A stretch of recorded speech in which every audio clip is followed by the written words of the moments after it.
discussing chapter 14, the holy name in Krishna's form. And we're actually describing the different marks on the bottom of Nityananda Prabhu's feet.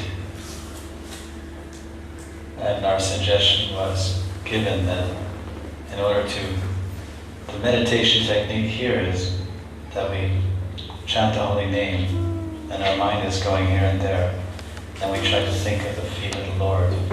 I have these pictures here also. And you can look, and you can see, the conch shell is under the big toe, his right foot. And of course there's a lot of marks on Nityananda's feet. There's 24 marks. Krishna's feet and Radharani's feet, there's only 19. So it's easier to memorize. But we suggested yesterday that to facilitate meditation, our idea was that you record it, make a recording of it yourself, slowly, and then you can play it when you're chanting. And it's told, Rupa tells that this is very powerful and purifying. It really good means to control the mind. And that is our practical experience also.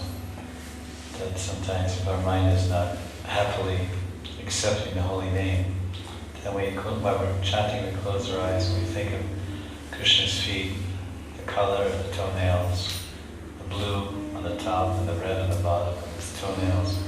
And I think of the bottom of his right foot, because I have those symbols memorized now. And Radharani, that's a little practice you do every day. You think, oh, okay, in my mind's eye, I'm seeing Krishna's right foot, and he has a barley corn and a chakra, an umbrella, an upcurving line, and these, and you can see it because you memorize them. And while your mind is moving over Krishna's feet, and then you're chanting Hare Krsna, Hare Krsna, Krishna. And it takes some time, and it purifies the mind because we're meditating on Krishna's feet. And then, moreover, while we're meditating on the symbols on Krishna's feet, or Radharani's feet, or Nityananda's, or Lord Chaitanya's, we can think of the meanings, because the meanings are given here, especially the meanings of Radharani's symbols on Radharani's feet and Krishna's feet. There's a whole section, the symbols. So when we meditate, for example, on Radharani's right foot and on Krishna's left foot, there's a conch shell under his big toe. So they both have conch shells, Radharani on her right foot and Krishna on his left foot. It means from the bottom, left. Right. So this conch shell is a symbol of victory, proclaiming that those who take shelter of Radha Govinda's lotus feet are always saved from all distress and awarded with fearlessness. As the conch shell holds water for bathing the divine couple, their lotus feet contain divine nectar that extinguishes the blazing fire of the material miseries of devotees. So this conch shell is for devotees. There are 4 symbols in the hands of Narayan, the Shank and the Padma and Gada chakra. 2 are for devotees, the conch and the lotus. Blessings, lotus flower, conch shell. So we're chanting and we're thinking of Krishna's his left foot, and the conch shell is there. And then we're thinking that this meaning here, we take the meanings that are given in this book, and we make a prayer. Oh, conch shell on the bottom of Krishna's foot, you award fearlessness. I always remember you, and remember Krishna's feet, and remember the conch shell, which makes a nice sound. And the conch shell is auspicious, it drives away, the sound of the conch drives away ghosts and prates and all these things. So then we're chanting, we're thinking of it, and then we're saying, yes, this conch shell, it represents the divine nectar. This is divine nectar, the mercy of Radha and Krishna. And that nectar is pouring over my head from that conch shell. Just like the conch shells we pour on the heads of the deity. And sometimes devotees first they pour the water on the lotus feet and then the head. But actually, according to Shastra, you're supposed to bathe from the top. Like devotees oftentimes have a humble expression. They take the conch shell, they put on the feet. If you ever watch Snan Yatra here for Jagannath, everything's over the head. And if you go to Radhastami and Barsana on Radharani's birthday, then they also bathe her from the top. So this is actually the way. So we should do just like when we bathe, when you go up to take a shower, do you bathe your feet? And they get covered. It runs from top down. So that's one point. So we can think that this conch shell that's on Radharani's feet and Krishna's feet, Radharani's right foot and Krishna's left, this has divine nectar of their mercy. Krudamayi Radharani, her mercy and Krishna's mercy. And this mercy is like rasa, is falling over my head, is pouring over my head. And when that mercy contacts me, then I'm free from the material miseries. The fire is put out by ras, or water. So that water extinguishes. Then there's the flag. This is on Radharani's left foot. This is under her middle toe, and Krishna's right foot. The flag announces security and protection from fear for devotees meditating on their feet. The flag on Radha's feet proclaims supreme victory for her Sakhis. So oftentimes there's some battle between Krishna and Radharani, and sometimes they have holy wars. It's not the Middle Ages in Europe where they had the Crusades. They said these were holy wars for the Christians and pagans or whatever, I don't know what it was, Romans and Christians. So holy means holy, the throwing colors. So sometimes the gopis and the coward boys, they fight and they throw all kinds of flowers and colors and squirt each other. So Radharani, on her foot, she has this flag, and flag represents, is proclaiming victory of her team over Krishna's team. That they always, usually whenever there's competition, Radharani's gopis, they defeat Krishna. So Krishna is only Ajit when he's not with Radharani. If he's in front of anyone else, in front of any demon, he's invincible, he's unconquerable. No one can conquer Krishna. Ajit. But Radharani conquers him, and the gopis conquer him. So this flag on her foot is, the gopis remember that and they say, yes, Jai Shri Radhe, Jai Shri Radhe. This is the victory chant for the followers of Radharani, Jai Shri Radhe. That's told in Govinda Lilamrita, when gopis and Krishna are bathing in Radhakund, in Jal Keli, then they're splashing, they have this splashing water, Krishna, and only Krishna is all by himself. Krishna gets all the gopis, and of course they defeat him. He gets water up his nose and his eyes, and then he crosses his hand and says, stop, stop, stop. And so then the gopis want to keep going, and then Radharani says, no, let's please spare him. Because his flower garland breaks off from the barrage of water, his hair becomes his top knot becomes loose, his hair hangs down, and his kajal, his makeup is washed off, and he's in bad straits.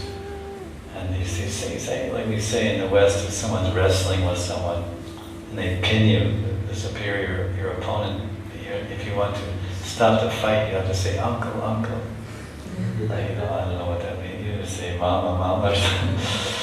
You say, uncle. And then the guy is on top of him, or whatever, and then you say, uncle. And he says, okay. That means I surrender. You have anything like that in Russian? So this conch shell is victory for Radharani's team. So when she's winning the Jal Keli, then all the mantris are on the shore of Radhakund, and they're all cheering, Jai Shri Radhe, Jai Shri Radhe, Jai Shri Radhe. When Krishna hears that, it's like, oh, I have to get back at her. This is very bad. So this is a victory, security, protection from fear. So I meditate on Radharani's feet and Krishna's feet. And that flag, that symbol of that flag, which is on their feet, it means it's actually a Just like some auspicious people, sometimes Brahmins or high-class people, they look at their fingerprints where they all, in the very center of the finger, there's actually a chakra. So the same, like that's a little imprinting. So in Radharani's feet, Krishna's feet, all these marks are there, charan china. So when they walk, they can see a chakra, you can see these marks. Just like we have lines in our feet, Krishna's an Urdhva Rekha. Urdhva Rekha means an upcurving line. It goes from the middle of his foot, it goes like this, it goes between his second and third toe. That's a very auspicious upcurving line. And that represents the lifeline. The devotee meditates on that and be pulled out of the well of material existence. It's also described. So these meanings are very nice. So the first stage is to memorize the location of the marks. And the second stage is to memorize the meaning of the marks. Then combining your meditating, your chanting and meditating is lotus feet meditation. Rupa Dhyana. And so when you're meditating, you're chanting holy name very attentively, and then your mind, you're capturing Krishna's feet and meditating on the symbols and then the meaning. So then you really, because then with the meaning, then you make a prayer to the holy name. Please bring this about. So that curving line, this means, or it signifies, that devotees who hold on or cling to the lotus feet of Radha Shyam, as if holding on to a lifeline, will be transported to the spiritual world. Golok Prakti Ki. This line indicates that the path to Radha Govinda is very direct, straight, and narrow, like a razor's edge. It also reveals that Radha Govinda's lotus feet can reach down to the lowest of fallen souls who take shelter of them and deliver them to the highest destination. Just like if you're wandering in a field, in some farm area, and oftentimes they dig a well, sometimes for irrigation they dig a well, and make a well in the field, kua. And then that well goes dry, or the water goes bad, or it turns salty. So then that's an abandoned well. They don't draw water from there for irrigation or drinking purposes.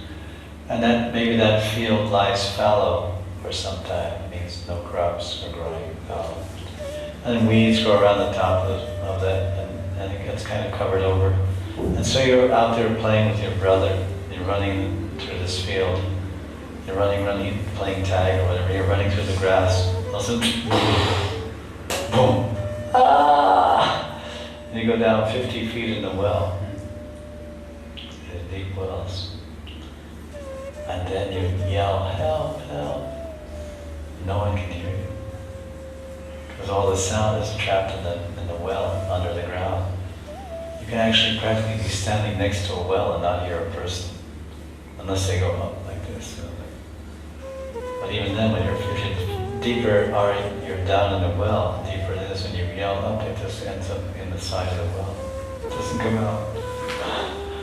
So it's not recommended to fall in the well. But that analogy is the analogy of the material world. We've fallen into a deep, dark well. And we're not alone in the well. We have some friends. There's scorpions. There's scorpions in the well, biting us and stinging us. And there's cobras crawling around the well, waiting for us to surrender. So it's not a very good proposal. So this material existence is like a dark well. And the lifeline, these lotus feet of Radha and Kṛṣṇa, like someone throws a rope into a well. Hey, what happened? I'll help you. They throw a rope down, and then you hold on to it, and then a bunch of men or whatever, they pull you up out of the well and save you. Like rescue mission. Sometimes they show these rescue missions on television. The helicopter goes, and there's a shipwrecked boat, and people are floating around, and some life raft, and they have no more food, and the helicopter, and they drops of aroma. Must have seen, everyone's seen. So this is their feet, that line on their feet. These feet, they can reach down to the lowest region, no matter how fallen we are, or how contaminated we are, or how deep down in the dark well of material existence we are. Radharani's feet and Krishna's feet can reach all the way down there, that line. That's a line of infinite mercy. Ananta Kripa. Ananta Kripa Rekha. Right, to be technical. Ananta Kripa Rekha, a line of infinite mercy, can be drawn from there. You start from Radharani's feet and then all the way across the universe. Across the entire universe, because Radharani's feet are dancing in Vrindavan. Far, far beyond this universe. Billions and zillions of miles away. But they can extend all the way down to our mind and dance in our mind. If we think of that line, Ananta Kripa Rekha. So these marks are here, and rather than just reading them all, you can read them in the book and try to memorize them. You can also speak these on a tape slowly.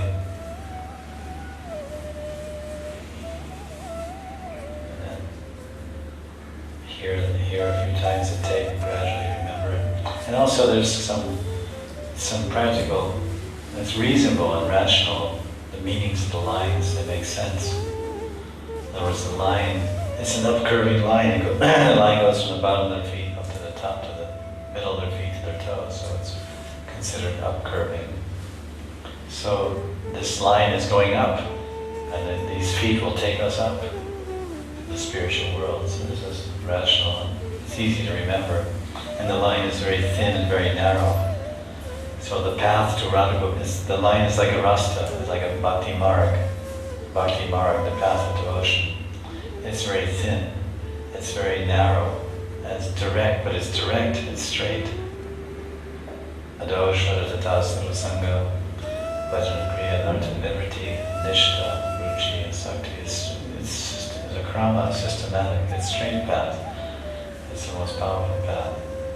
So we can meditate on those. Is there any questions on this technique? The same as Sakshat Darshan. And this is a mental seeing in the mind with effort, trying to remember a deity. Of course, this happens sometimes when a person sleeps. The mind is also awake when we're sleeping. Because the mind is actually the center of all activity and all experience. So even when our senses are apparently inert and our body is lying at rest in the bed, our mind is seeing people, we're talking, we're having experiences. And it seems very real, the mind world, the mental world. And it is. And sometimes we get so involved with the mental world, with the dreams, we cry, or we laugh, we become afraid, we perspire, all these bodily things happen even though we're sleeping. So when we meditate on Shyam, or Govinda or Krishna, we would meditate, our object of meditation would be a painting, or a deity, favorite deity. And we'll look at them, the picture of them, or that painting, and then we'll close our eyes and practice meditating on their form. And then when one chants Hare Krishna, one practices, then you can see almost like you have a remote control television. And there's one channel that's 24 hours news, so let's say for example, so whenever you hit that station, and there'll be some guy yesterday in Pakistan, there'll be some guy telling you some news, but that's a news channel. So in the same way, when one becomes practice at feeling, and not feeling, but seeing the form of his Ishta Devata in his mind, then when he chants, he can invoke that form and chant his rounds, or chant his japa as an offering to the form within his mind. Because there's singing, dancing, singing for the Lord, dancing for the Lord, offering stutis and stotrams, prayers to the Lord, cooking for the Lord. There's so many activities and bhakti to give pleasure to the Lord. So the Lord can appear in 8 different forms. One form is called the Manasamurti, the deity in the mind. This is a nectar devotion. He also can appear in Daru, in wood, Daru Brahman, Jagannath, or in Ashtadhatu, 8 different metals, or in gold, or let's say marble, or granite, different elements Krishna can manifest. So one of them is Manasi, Murti. And as if you had a Murti outside, or an Archa Vigraha, Sri Vigraha outside in your house, you would take flowers, you'd offer them flowers, you would sit down, you would recite some stotrams, or you might sit in front of them and sing kirtan for their pleasure. And you're aware that yes, Krishna's there in a deity form, and I'm sitting in front of him, I'm playing kartals, and for 10 minutes I'm having a kirtan.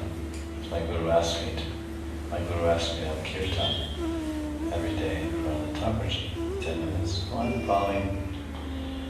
And so I'm trying to chant nicely for his pleasure, for Radha's pleasure. So that's very easy to understand that I'm doing some devotional service, the deity is there. Now this Manasi, the deity that we see in our mind, is the same. And so now we're sitting in front of our mind, we're the observer of our mind, we're observing the deity in our mind, and we're offering something to the deity. We're offering mantra, Shravanam Kirtanam, hearing and chanting, Shravanam Kirtanam Vishnu Smaranam, Archanam, Parasevanam, Smaranam, Parasevanam, Archanam, Vandanam Dasyam, Sakyam and Vedanam. These are Navada Bhakti, 9 limbs of devotion. So this practice is explained here, and it's the experience of the author, that when you see Sham, the deity form, within your mind, then you'll be filled with peace and remove all forms of anxieties and problems. Because that's the cause of anxiety. The cause of problems is disconnection with Krishna. We're not remembering Krishna, we're not thinking of Krishna, we're not seeing Krishna, we're not serving Krishna. When we serve Krishna, there's no problem. This is the only plane of existence in the whole subcontinent of India where we can genuinely say no problem. Everyone in India, they say no problem, no problem. You ask the tailor, you ask the auto repair shop, you take your car in to fix. My car will be ready Friday, I need my car. Yes, ekdam, bilkul, ready hoga. I'll be ready Friday, so then you call on Friday, oh, I'm sorry, this thing happened, that thing happened. Anyway, no problem, we'll have it ready tomorrow, no problem. Don't have any tension, no problem. But actually the fact is that everywhere there's tension, everywhere there's problems. When we start serving Krishna and chanting his name, then the anxieties and problems, they go. Oftentimes that's the remedial measure that's given to devotees. If they're having difficulty, then they're advised to chant more. It's magic. Krishna's holy name. This is the medicine. Like sometimes you go to the doctor and he diagnoses, oh, you have this, you need this Tylenol, or you need this cold capsule or something. Your symptoms indicate the need for this. So devotees, if they have any difficulties or anxieties or problems, then the universal medicine, the generic medicine, is only one for all problems. It's a very small medical shop, very small chemist shop. There's only one bottle in the whole shop.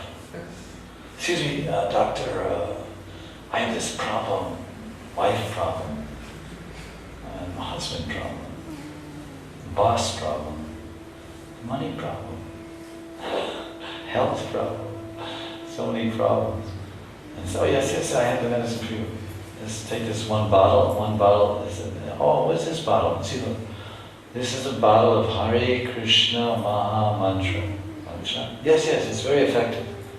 Oh, how do I use it? Well, just open it up. You open it up. You open it up. Hare Kṛṣna, Krishna Krishna, Hare Hare, Hare Rama, Rama, Hare Hare. Hey, that's nice.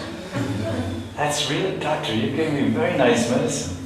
I've only taken a little dose and I feel so happy. Yeah, take regularly throughout the day. Whenever these symptoms come, you open up, take a little bit. Okay, thanks a lot. So then he takes it home. Then his wife is yelling at him, "You're not bringing enough money this time." Hare Kṛṣṇa, Hare Kṛṣṇa, Kṛṣṇa Kṛṣṇa, Hare Hare, Hare Ram. Oh, that's nice. That's good.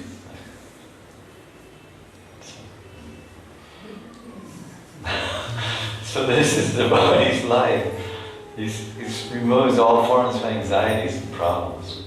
Now Srila Prabhupada says in chapter 5, paragraph 1 of Renunciation Through Wisdom, RTW, when a person fixes his mind on the eternal exquisite form of Shyam Sundar, the blackish, beautiful Lord Krishna, all distress and anguish are vanquished. That's pretty poetic. Prabhupada is very good with English. Anguish are vanquished. In the initial stages, the attempt to fix the mind on Krishna may be unsuccessful. But with regulated practice, abhyas yoga, which means regulated, it becomes possible. So this is the assurance, Srila Prabhupada, that it will happen. It's okay, it's difficult, but it will happen. Education is also, getting a degree is not easy, it's also difficult. But it will happen if you apply yourself. Getting a job is difficult, but if you're lucky, you can get one. So, this is the thing, very nice. He's saying that in the beginning it will be difficult to meditate on the form of Krishna. But it will never happen if we never try. If we never try to meditate on the form of Krishna, then we'll never see the form of Krishna in our minds when we chant. When we chant, we'll just see Hare Krishna, oh, bills. I have so many bills to pay. Hare Krishna, I have so many payments to make. Hare Krishna. Then we'll see all these things. We won't see Krishna's